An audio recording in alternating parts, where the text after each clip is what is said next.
Hi there, welcome to the Athletic FC podcast. I'm Adam Leventhal. After signing Wolves Matheus Cunha for £62.5 million, Manchester United have made an opening bid of £55 million to sign Bryan Mbuemo from Brentford. So, with no European football, how are United still drawing the big names? And are they at risk of breaching PSR after their lowest top division finish since 1974?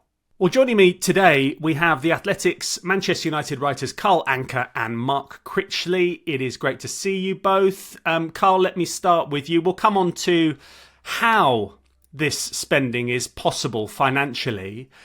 But first, Manchester United, no European football, really poor side last season. How are Manchester United still attracting these players? I'm confused. I am confused as well. It seems like this is Manchester United we're talking about, still has a degree of cachet. On Talk of the Devils earlier this week, and last week, I said Manchester United ideally want players with a bit of ego and a little bit delusional. And part of the pitch is a bit similar to the pitch the New York Knicks make to players of, yes, okay, we've not won a title in however many years. Look at all these athletes who failed. Look how revered and legendary you'd become if you were the one to fix things. And it seems that pitch is working, or the talk of the fabled Manchester United project seems to have some sort of appeal. I'm not sure if I was a 24-year-old football player with both my knees still working and good hamstrings, it'd work for me. But hey, if it's working for certain individuals, why not? Critch, let me come on to you.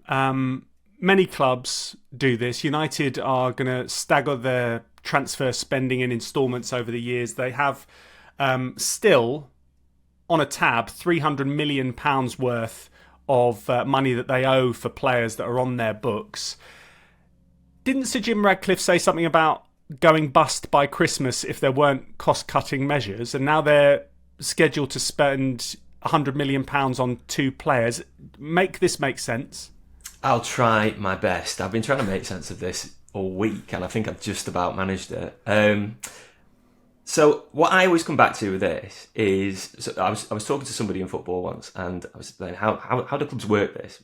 When you're a club in the transfer window, I was told you're essentially trying to ride two horses at one time. It sounds quite painful. I would probably tear something if I tried that myself. But essentially, one horse is called financial rules, and the other horse is called cash. Which is a much nicer name for a horse than financial rules, but I want to focus on financial rules for a minute. That's PSR, FFP, all these things we talk about on a daily basis with not just United, but all clubs now, right? So you have these financial rules, and you often hear now, well, this club they can spend 100 million on PSR and they'll be fine. They've got this much headroom, 100 million headroom. It's all well and good having 100 million headroom. You need to have 100 million cash, or the ability to pay out transfer fees in 100 million cash over instalments in order to spend 100 million still, right? There's the two things at the same time. And to come back to United, we did a story this week about United's PSR situation, myself and my colleague Chris Weatherspoon, where we'd found out that the accounts which serve the basis of their PSR calculation with the Premier League are from a company called Red Football Limited. Now, people will be aware that United have lost a lot of money over the last 5 years. I think it's something like 300 odd million, but that figure comes from the PLC company, which is listed in New York on the New York Stock Exchange. If you look at Red Football Limited, which is listed in the UK, then it's a much, much smaller loss, essentially, especially last season. I think you're talking 130 million at the PLC level, and it's more like 36 million for Red Football Limited. That's because essentially one of the main things was the costs that were associated with Sir Jim Ratcliffe's transaction last year, his minority investment. They weren't included in Red Football Limited. So they were essentially left out of United's PSR calculation. That means they have a lot more room than a lot of us thought beforehand, and a lot of us have been talking about for the last year, 18 months, right? But the other thing is cash. Cash is really critical. And that is what Ratcliffe was talking about in that interview when he said we could have gone bust by Christmas if, hypothetically, if we hadn't taken action and gone through the cost-cutting measures that we put through. It's also, you might remember in that interview as well, he said, as you mentioned there, We've got to write a cheque for £89 million this summer for Anthony, Sancho, Casemiro, Højlund, Onana, players who are already at the club. It's that cash pressure which has been the limiting factor, if you like, on United's transfer business. And you even see that in these moves, right? I know everybody's looked at Cunha this week. They've looked at the Mbuemo interest. They've said, how are United affording this? We know from the Cunha negotiation that United wanted to pay that in 5 instalments and spread that out because they want to spread the cash out this summer and do as much business as they can now rather than spending it immediately. Wolves said, no, you have to meet the clause in Cunha's contract and they're paying it over 3 instalments over 2 years instead. But I think that shows that of these 2 horses that they're trying to ride at one time, sure, one's going okay, but they're a little bit stretched out on the other. And that's the problem that they have, essentially. And presumably they need to sell, and they have assets. I mean, you listed a few of them there. Some people might argue whether Anthony is an asset or something else. But they have got players that they can sell, but there's pressure to sell them, and that is going to be difficult, isn't it? Rashford, for example. Exactly, yeah. So I think going into this window, there was the sense that United will be able to do Cunha, certainly. They're obviously interested in Liam Delap as well. Those are 2 players with fixed release clauses, totaling about 90 million. They were able to get those over the line without sales if necessary. Beyond that, I think it becomes a little bit of a stretch, and clearly Bryan Mbuemo's the asking price is a bit higher than Liam Delap. So I think they'll be able to get that far. Once you get to that point, I think they need to start looking at sales in order to do more business. You mentioned Rashford there. There was that 40 million release clause, sort of clause within the loan to Aston Villa. I think United will be looking for a similar price. Jadon Sancho, he's going to be coming back to the club now. They've got 5 million off Chelsea for as a loan fee, essentially, but they'd still be looking for, 25, 30 million there. Alejandro Garnacho is somebody that we haven't mentioned and has been effectively told to go and find a new club, and is somebody that might be able to attract a slightly higher fee, who's probably got a higher market value than some of the players who've been on the fringes. I think we're not quite at that stage yet in terms of the Cunha and Mbuemo deals, but once we get to the point beyond that, and United do have a lot of work to do in this window, they're going to need to, try and scrimp around and sell better, because traditionally this is a club that really hasn't sold that well at all. I think last summer was the most that they've recouped in transfer fees since they sold Cristiano Ronaldo to Real Madrid for a world record fee in 2009. And even then it was only you're talking about 36 million, really not that much. So they need to get better at selling players, and that's going to be critical this summer. We'll talk about how they're reshuffling things once again in the boardroom, in the director's box a little bit later on, and how that might impact the transfer dealings and stuff. But Carl, let me just come to you on how the supporters are feeling about this. Obviously, United are seemingly being ambitious in the transfer market, but at the same time, I don't want to go to Critch's 2-horse analogy, but you have ambition, but you also now have, you've got redundancies, which is a very serious matter. You've got ticket prices going up as well. Are you confused in terms of the messaging, the priority at the club? That's a good question. I think the early moves in the transfer market, and particularly to address situations in number 10 position and the profiles of the players United seem to be interested in, so trying to get players that already have Premier League experience, so there's a reduced onboarding process for any new signing. That suggests to me that whatever United want to do this summer, it's about getting back into Europe as soon as possible.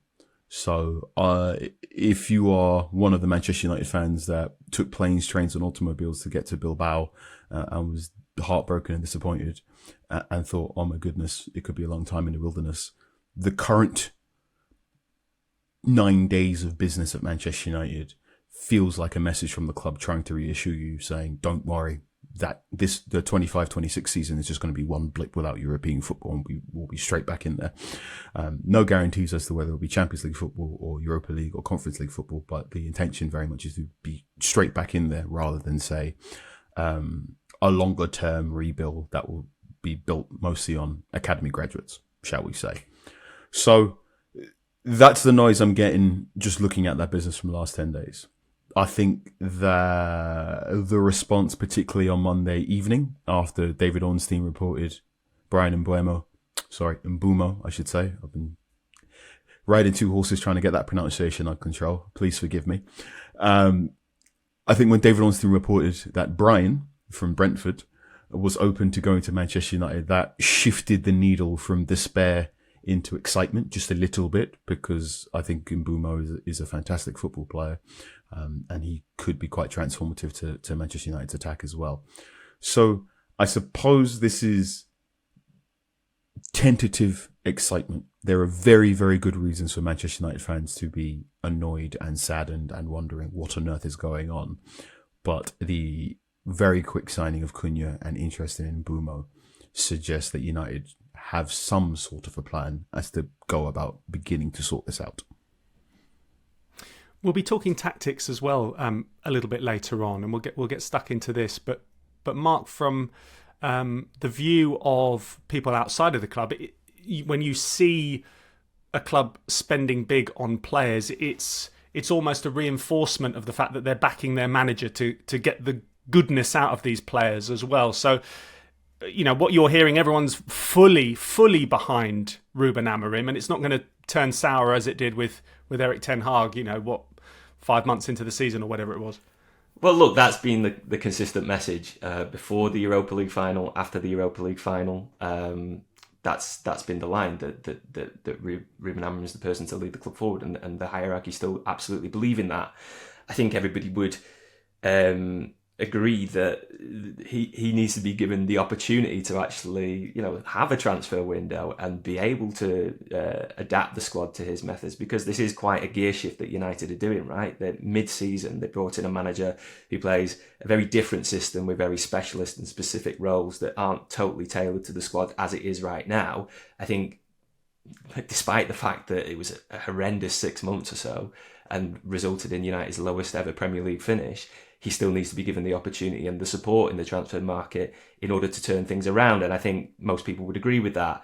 I think the concern you might have, I guess, is that is one transfer window going to be enough to do the necessary work? If we're going to arrive at a point again at the start of next season where the pressure is going to be on from the first kick on a United manager, as we were last season with Erik ten Hag, as you rightly reference, is that really fair on Amorim? Given the scale of the task that is needed here, given the financial restraints that we're talking about as well. I know we're all assuming that there's none this week just because they're moving early and making signings, but United, the last 3 windows have spent £200 million, right? Cunha and Mbuemo takes you up to about 120, and we're saying they need sales to go further than that. So it's not absolutely guaranteed that Amorim is going to receive the same level of support that Ten Hag has before that, even Solskjaer before that, right? So are we going to get to a point where the pressure is going to be on, as Amorim's admitted it will be after the way this season ended, and we're still not quite at the point where you can truly say that it's his squad? I think that I can, looking forward into next season, I can already see that being a talking point in September, October, November, if United don't start well. I think this is just par of the course for every post-Ferguson manager.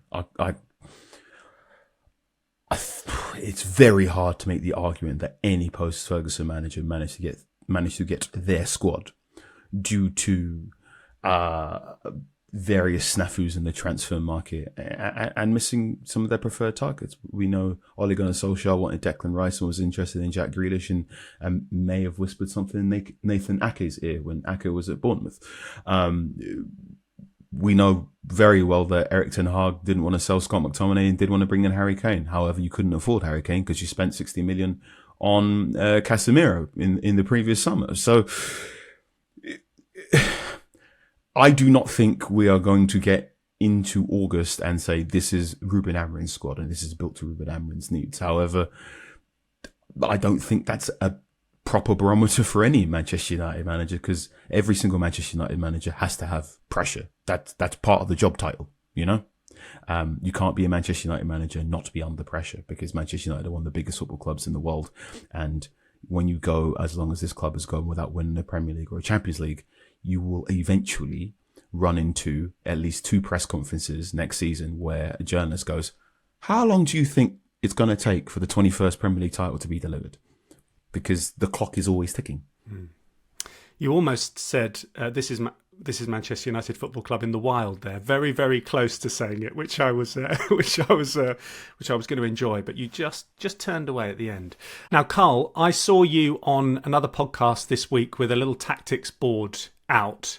I'm not necessarily expecting you to fold one out of your top pocket right now and do the same, but can you just explain exactly how Cunha and Mbuemo are going to fit into Ruben Amorim's style? And, there may well be more signings, obviously, but are these the right jigsaw pieces for his 3-4-3 that everyone's been banging on about and everyone's been giving him so much slack because he hasn't had the right players, etc., etc.? Cunha will be the left-sided 10. One big thing that he will bring to that position that perhaps hasn't been there throughout the majority of Amorim's time at Manchester United is ball carrying and a great degree of progressive passing.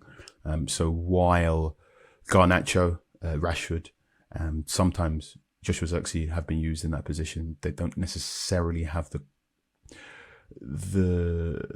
shall we call it trickery when they're carrying the ball that Cunha has and has had throughout all of last season, and also previously the season before that. I'm sure people who were at Old Trafford in the game against Wolves under Ten Hag will remember Cunha just running through the middle of United's midfield. That's what you can do. You can carry the ball over long distances, which is something Amorim likes from his left-sided 10.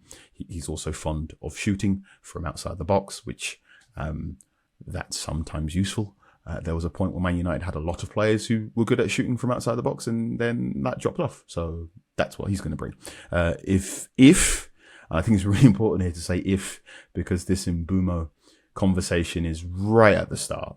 We're nowhere near white smoke at this point in time. This is the opening talks, and it appears to be some lowballing in terms of offers, and there's loads of talk about contracts here. But if Bryan Mbuemo arrives, his best position will be as the right-sided 10.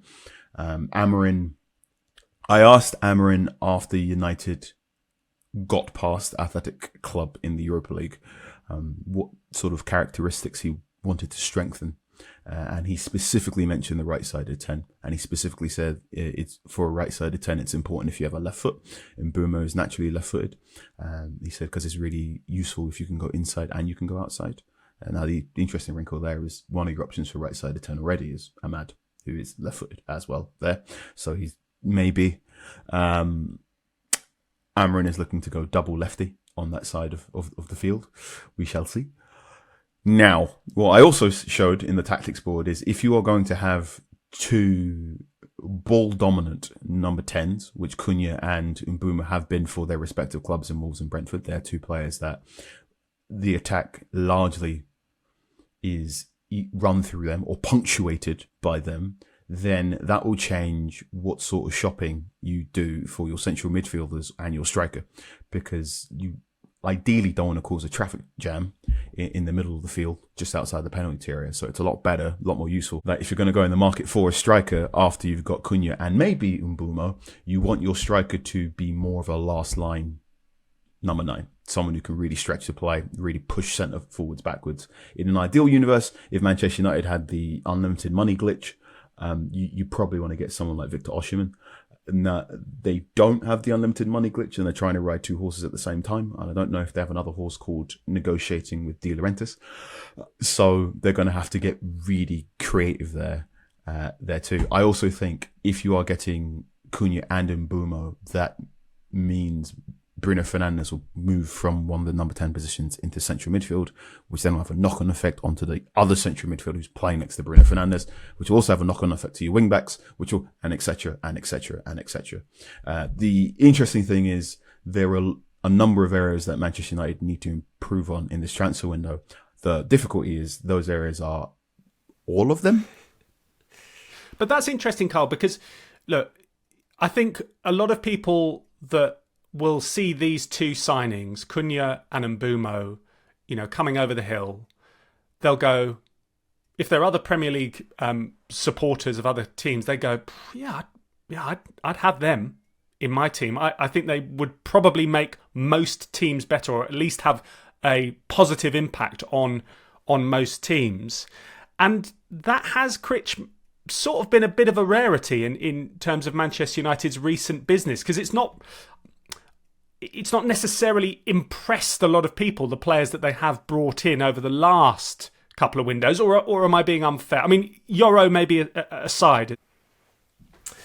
Well, I think the jury's probably still out on the last window last summer. Euro, yes. I would say Mazraoui last summer was a really Very solid good signing, both in terms of the fee that they got, the amount of minutes that he played. He was right up there with most of the rest of the squad. Matthias de Ligt, I think he had a decent first season. Joshua Zirkzee, obviously, difficult start, but came on towards the end. So I think the jury's still out on last summer. I think if you looked at the summer before, now certainly, Rasmus Højlund's had an incredibly difficult year this second season syndrome, sort of. You could probably say the same in parts for Andre Onana. Mason Mount picked up towards the end, started to get game time. I think that could be he could be. I don't want to say like a new signing, but you know what I mean when I'm going down that road here next season, given his injury problems. But that summer in particular, again, you're talking upwards of about I think that was towards 180 million spend on 3 players, and 2 of them, at the moment, you wouldn't say that they've got long-term futures at the moment. And then the summer before that was obviously Erik ten Hag's first. A lot of money spent on the likes of Casemiro, Antony, Lisandro Martinez. Look, you could probably make an argument now that certainly Martinez and even maybe Casemiro, given the way he came on towards the end of the season, not disastrous signings, but I think in all of those windows, the level of spend has been so far beyond what the returns that United have got from those players that there's an argument that they just haven't really been that successful. You see a sort of shift in focus, certainly at the start of this window. You just mentioned there, right? Premier League players. Only Mount, really, of the ones that I previously mentioned, had Premier League experience and was playing in the Premier League at that time. There's it's kind of a double-sided coin, that, right? I think managers, executives, they like Premier League experienced players because they've seen them do it and they know that they're up to the standard of the league. You can certainly say that about Mbuemo and Cunha. I'm reading Ian Graham's book, How to Win the Premier League at the moment, and there was a section in there where he talks about this specifically and says, yeah, managers and executives love that, but they come with a premium, they come with a price tag. And maybe United, I mean, Cunha had the release clause like we mentioned, and so it was a relatively simple deal to do in those terms. Mbuemo doesn't. And everything that we were talking about earlier in the show about how, not just the fee, but how United structure these payments, that could be a bit of an obstacle and a bit of a roadblock. Like Carl says, we're nowhere near white smoke at the minute yet, so let's not get too far ahead of ourselves. But yeah, like the 2 players who performed brilliantly in the Premier League last year, maybe slightly overperformed as we've been saying, but I agree with Connor absolutely. Their underlying numbers were very good for the teams that they were playing for. These are 2 of the better attackers in the league last season. That's going to come with a premium. It's not like Liverpool did shopping for your Andy Robertsons or your Gini Wijnaldums or players who were relegated and were therefore unappreciated. It's players who everybody knows are very good and are going to cost a bit of money. And so I think that is the slight caveat to this business of getting Premier League experience. It's going to cost you. So Dave Brailsford, he's not really with Manchester United anymore because he's going to be relinquishing his day-to-day role at the club, returning to act as Director of Sport for Ineos. What does that mean, Mark? What has he been doing? And does it matter that he's now stepping back? Well, look, I think whenever you want to know what someone's been doing all day, you better ask their boss, right? And if you asked Jim Ratcliffe, then he would say that Dave Brailsford had been building an elite performance environment. This is what he said the role was about. What does that mean? We always high performance, elite performance. I don't think it's just getting up at 5 a.m. and drinking a Barocca and writing a to-do list. I think, especially at Manchester United, there's a lot more involved in that. And we can joke about marginal gains and things like that, and it's become a bit of a cliche to talk about that with Brailsford, plumper pillows, etc.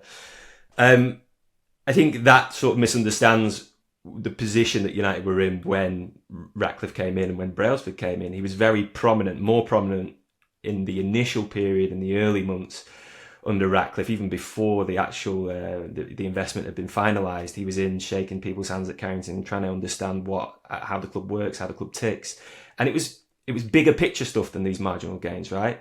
the focus very much was on putting together the structure, the executive process that people had long said United lacked. And to be fair, right, okay, we can say that whether it's worked or not, there's a debate there, absolutely, whether it's been successful. But him and Ratcliffe hired Berrada very quickly within a month, even before, like I say, the investment was finalised. Brailsford was leading on Ashworth's appointment. Didn't work out in the end. Maybe that's another stick to beat him with. But hey, Ashworth as well, and Jason Wilcox. And so there was the investment that we've seen at Carrington, £50 million, a new men's training building that's set to open this summer. It was his role was overlooking bigger picture stuff. But I think even being Dave Brailsford, being the guy he is with his track record, he was, from what you hear, he was also perhaps involving himself in a little too much, perhaps trying to do too much and therefore not achieving as much as he'd like. That is sort of noise that you sometimes get back as well. If you ask about what led to this decision this week, what you'll hear is that now that executive team is in place, it's been 18 months, it's time for Dave to step away and return to the wider portfolio at Ineos Sport. Look, yeah, you can take that as read if you like and take them at the word. I think also people would have to admit that this past 18 months, it hasn't been plain sailing, has it? And I think now with him slightly removed from the picture, his legacy essentially will be decided by how this executive team that he's put in place fares and how it performs. You also saw that simultaneously, Jason Wilcox has been given a new role as director of football, which is slightly different from his previous one as technical director, although he has been fulfilling many of those responsibilities. With him and Omar Berrada now sort of leading forward and going forward in terms of the football operations, I think this is, I feel like we've said this before, but this is where the Ineos era, if you like, starts in earnest now. It's their appointments in the building at the top of the football structure, and we're going to have to see how it performs. What's your take on this, Carl? Because it seems a sort of a constant stream of changes, but you have to give them their credit. And if you sort of dig into what Mark has said there, that Sir Dave Brailsford's initial role was looking at bigger picture, get this project done, maybe oversee the training ground stuff and then step back. So it's not that big a deal that he's gone and now Jason Wilcox is the director of football. And maybe this is going to be the solid footing that they need. Mark Critchley, you are a nicer man than me. You are a better man than me. Adam Leventhal, I do not have to give him credit for that. I just have to point at the Premier League table and go 15th. Well, but that is on the pitch. We know clearly, and I'm not. Look, it matters not to me whether Manchester United finish 15th or come and join my team Watford in the Championship. I could not give a jot. However, if you are coming into a club which is seemingly, and we've seen the very symbolic emblem of a club that is in turmoil with that leaky roof, if you're going into a club whose infrastructure needs a rethink, and Sir Dave Brailsford came in and helped with that, then that's more sort of future-proofing rather than making sure that they've got a better team on the pitch. Okay, then I'm putting this previous season's Premier League table in front of you and going 8th, and then putting the 15th there and going, If you are telling me that he was responsible for bringing a footballing structure and a footballing group, I am going to ask you, who is the technical director of Manchester United right now? There isn't one now because Jason Wilcox has become director of football. Okay, great structure. Great structure. But there wasn't a sporting director before that as well. So Dave Brailsford had a very prominent role at Manchester United and he never had a job title, never had an official job title. He was a board member at Manchester United, and we're talking about he's stepping aside from his day-to-day duties. He did not have a job title. He was said to wield a large, seemingly free-form influence at one of the world's biggest football clubs, and the degree of accountability there is, again, nebulous. But did he not simply have a greater sporting expertise than Sir Jim Ratcliffe? Is that the criteria? Is that the criteria to have well, that much power? Well, if he's the guy that works for Sir Jim Ratcliffe, then I guess so. That is not a good enough criteria to wield that much power, that much stretchy power at a football club that has designs upon winning a Premier League and winning a Champions League eventually. But as we said before, and I think what has become very apparent to Sir Jim Ratcliffe and his team of whoever it is that unpicking the sore, the scab that is Manchester United is going to mean that there's a lot of blood shed, and it's going to take a lot of time to mop that up and get that wound back in control once again. Anyway, let's talk about a brighter future. Let's hope that Jason Wilcox and Omar Berrada have lots of band-aids at hand. They're going to be leading football operations. Are you feeling confident in any way, shape or form about that, Mark? I'll let Carl simmer down. No, I think Carl's passion is a good thing. Yeah. And look, I think Carl makes some perfectly acceptable points, like good points. I agree with a lot of them, right? I don't think you'd look at what has happened over the last 18 months and necessarily have a lot of confidence that it's going to improve, right? But I think there's still I think you're right as well, Adam, in the fact that it's a scab that's going to bleed a lot, right? And we've known that. And the bleeding would last longer than 18 months, and there's potential for it to last quite a long time, and for only the work that's been done over the last 18 months to bear fruit later. On Berrada and Wilcox, look, I think both of them know each other very well. They have a strong relationship because they've obviously got that shared history at Manchester City. Jason Wilcox was academy director there.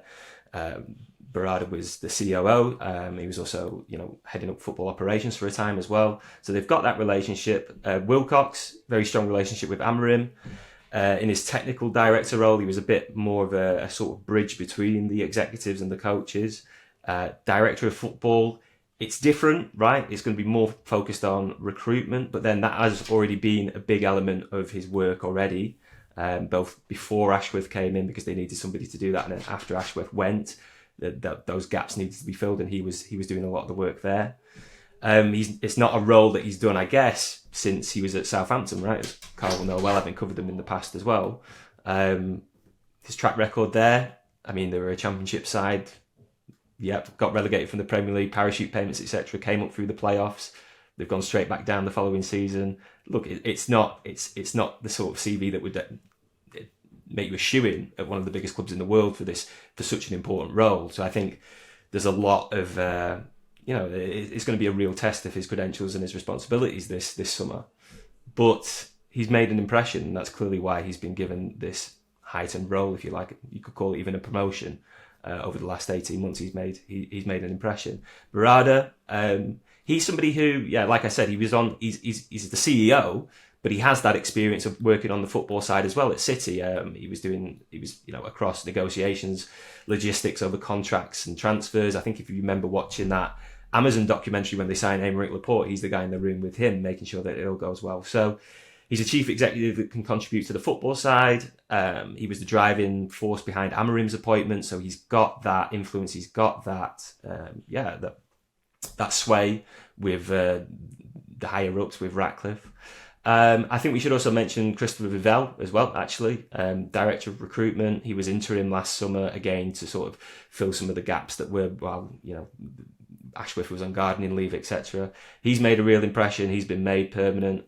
He's going to be one of those that's sort of heading up negotiations and contract stuff over the summer, alongside, of course, Matt Hargreaves, who's the director of football negotiations as well. So that's the kind of core 4 recruitment team. Like I said, I think there is, particularly with Berrada and Wilcox, there's questions over whether they've done this specific sort of role before, and whether they've got the track record and experience. But this is going to be a real, it's an important summer. And it's ideally, from United's perspective, it's such an important summer that you wouldn't be going in with a fresh leadership structure again. But that's the spot that they're in. And we're going to have to see how it shakes out. Now, I'm going to give Carl the final word on this. And I'm not going to say that we have to end on a positive step. But let's just talk about the guy who is going to have the biggest influence on getting Manchester United playing better, and that's Ruben Amorim. His record has been poor for Manchester United. What makes you think that he is going to make things right next season? Have you got confidence in him, Carl? It took me 14 hours to get from Manchester to Bilbao for the Europa League final. And after that dismal performance, Amorim said to the fans, I have nothing to show right now that I am the person. He asked for faith.